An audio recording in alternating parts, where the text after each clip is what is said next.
just cut the kernels off.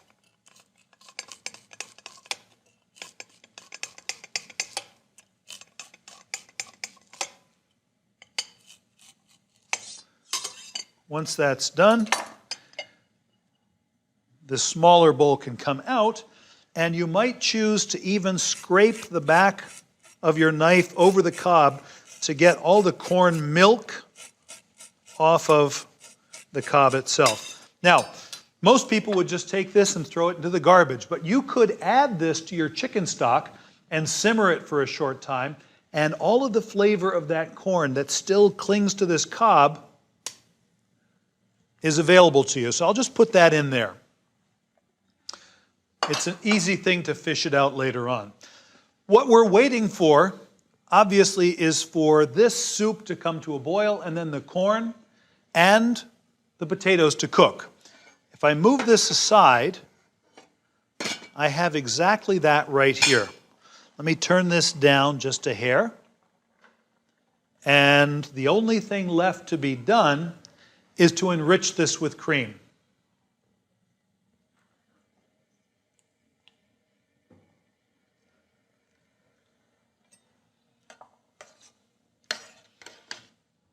Now, we added some flour to this earlier, but if you decide that your soup is not quite thick enough, we've got another trick to share. So, I've got some flour in a bowl. I'm going to add water and create what a chef calls a slurry. And this slurry has all of the starch granules separated in this liquid matrix. And you can make some small adjustments to the thickness of your soup. As I said, adding starch to the soup like this keeps it more robust. It's more tolerant of abuse.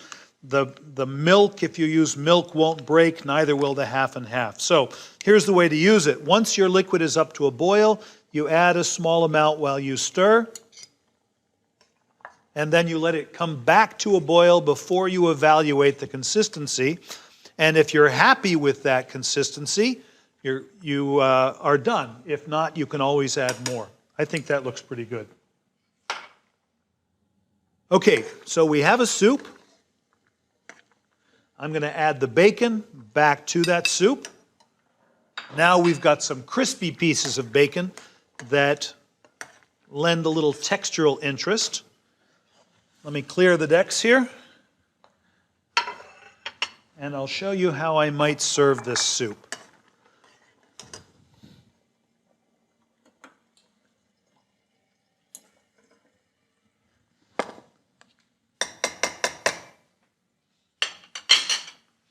For me, this is kind of a rustic soup, and so sort of a heavy pedestrian bowl seems like the right choice.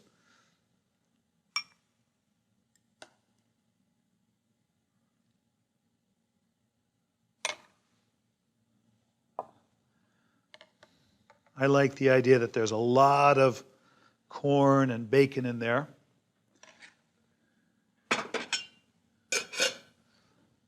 I'm going to add chives to this. I'm going to add a little bit of cracked pepper. And that soup is ready to go. Now, I made this soup using a commercial canned chicken broth, which is entirely appropriate. If you make your own chicken stock and you have it in the freezer, use that, but chances are you'll have to add a little bit of salt to the soup as well.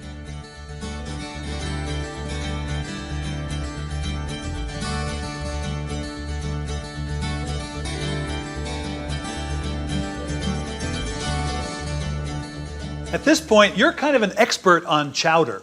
We've got the corn chowder that's made. It's right here. Because we thickened it with a little bit of flour, it holds really well from one day to the next. What you may discover is that the second day, it's going to be a little bit thicker. So I think of a thicker chowder more the way I think of a sauce and less the way I think of a soup. And so that's exactly how we're going to treat it. I've got some mushrooms sauteed here. I'm going to add to the mushrooms some green beans, and we'll cook those together. And what I'm going to try and do is create a sauce that's got corn and potatoes. I'm going to supplement it with more vegetables, and we'll use that on this wonderful airline chicken breast right here. Now, we started with a fish chowder made on board a ship in the Atlantic. Then we moved to clam chowder, and from there to Manhattan chowder, and then to farmstead chowder. In the Midwest, you'll find chowders that are made with ground beef and cheese, and they're called, wait for it, cheeseburger chowder. You know how to make it, whether you choose to make it or not. Go to the Southwest and you'll find smoked chicken green chili chowder, and come all the way to the Pacific, and what you'll discover is that clam chowder shows up again, but on the wharves of San Francisco, it's served inside of a hollowed out loaf of sourdough bread. All right, let's see how this dish is going to come together. There's our plate. And I'm going to add to that plate some of this corn chowder.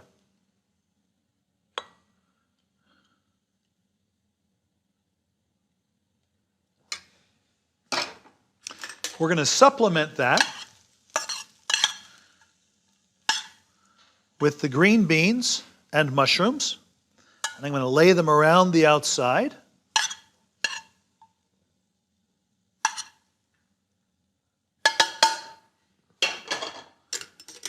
Let me move that forward for a second. And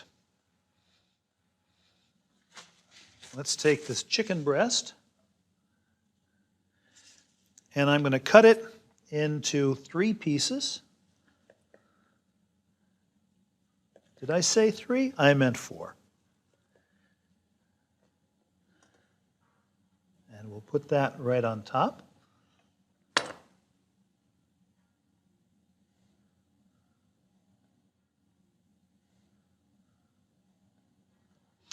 Some fresh herbs.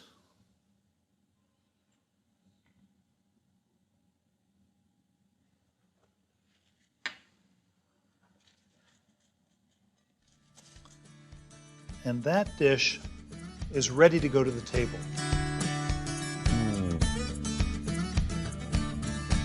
Now, you've been involved in the evolution of chowder from the beginning to the end. And the story doesn't stop here, and the story doesn't stop now. It's up to you to move that story into the future.